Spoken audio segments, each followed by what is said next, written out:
Your name. My name is Nicholas Skala. What's your work? Well, I'm currently a student in the Harry L. Kinzer Scholar for Health Law at Northwestern University, former research associate with Physicians for National Health Program. How long were you there? About 4 years. And what was your work at PNHP? I did advocacy, I did media, I did lobbying, I did research, I did report writing, all sorts of things focused on advocating for single payer. And what law school are you at? Northwestern University School of Law. Okay, what are you doing in D.C. now? In D.C., I'm doing a fellowship on the House Judiciary Committee under John Conyers. Okay. And so, when did you leave PNHP? I left PNHP in 2006 to go to law school. Okay. So, you were making a presentation. When was the presentation to the Progressive Caucus? The presentation to the Progressive Caucus was on June 4th. Of this year? Of this year. Okay. So, they asked you to make a presentation. Why did they ask you? They asked us to make a presentation because we knew that the Progressive Caucus, which the majority of the membership of which is, of course, in favor of single payer, Right. had almost immediately sort of capitulated a little bit to the insurance company demands and supported a public option rather than a full single payer program. So I asked them for the opportunity for a PNHP representative to present, and they asked me to come and do it. Good. But you weren't technically still with PNHP at the time? No. I'm pro bono working on healthcare issues for Mr. Conyers and for PNHP in my non-judiciary time. Good. So, what was that day? June 4th, right? June 4th, that's correct. Okay. So, what happened?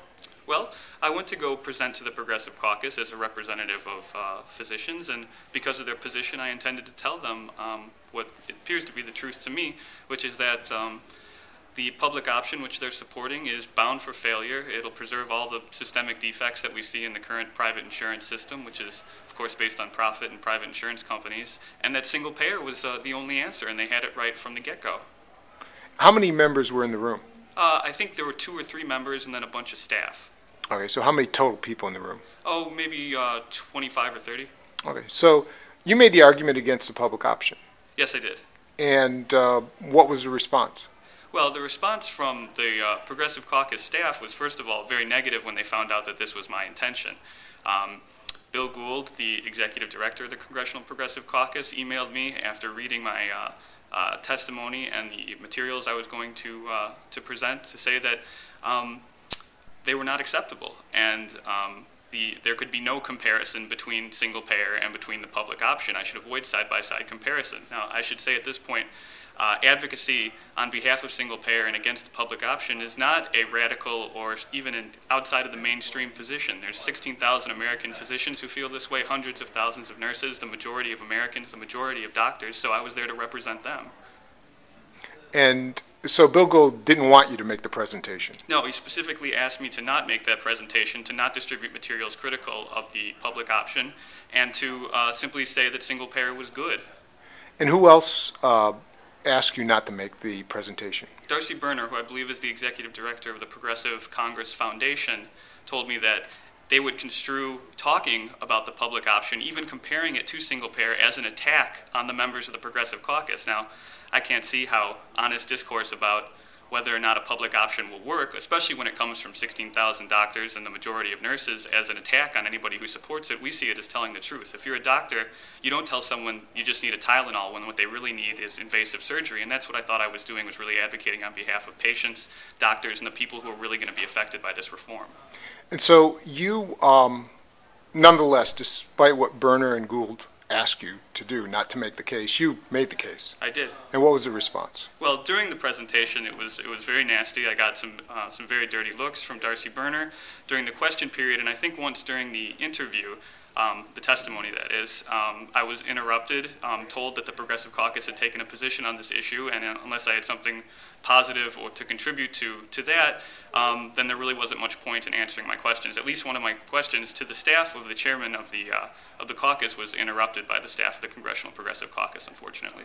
So in a nutshell, what's the case against the public option? Well, the public option, the case against it is that it preserves all the systemic deficiencies that we see in the current system. It maintains a financing system that's based on private insurance, and private insurers, in their drive to fight claims, issue denials, screen out the sick, and make a big profit generate tremendous administrative waste, $400 billion a year.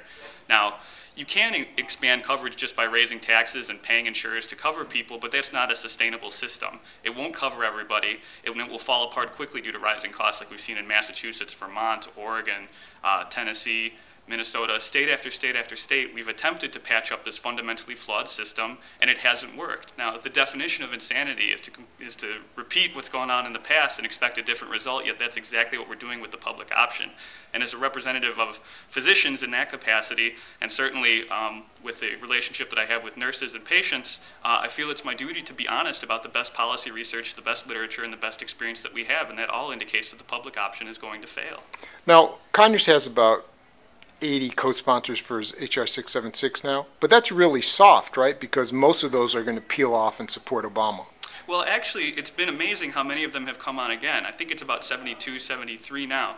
So the support for single payer is very deep but not broad yet. And I think that reflects the fact that the movement for single payer, which is millions strong, doctors, nurses, public health advocates, ordinary citizens, is not reflected within the Beltway. And what we really need to do as advocates is communicate the huge support for single payer outside the Beltway, inside of it.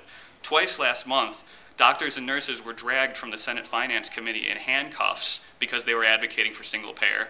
No one's getting dragged from the Senate Finance Committee or any other committee for the public option because nobody believes it can work. Only something that we know can work can inspire the American people so much that we can get real progressive reform, and the public option just isn't that. So finally, in a nutshell, what's your take on the Progressive Caucus? I think the Progressive Caucus is filled with people who really support single payer, but I think that they're creatures who inhabit the environments of Washington, and they need to be notified. They need to be talked to by single payer supporters outside the Beltway, and really empowered by the huge constituency for single payer in order to support a really progressive option. And I think once we do that, they'll discover in the same vein as the many other major social achievements that we've had, civil rights, abolition of human slavery, women's enfranchisement, that what we thought was politically impossible today, e.g. single payer, will be politically possible tomorrow, but that'll only come with a movement of the American people, so we really need to empower the Progressive Caucus to do that. Thank you, Nick.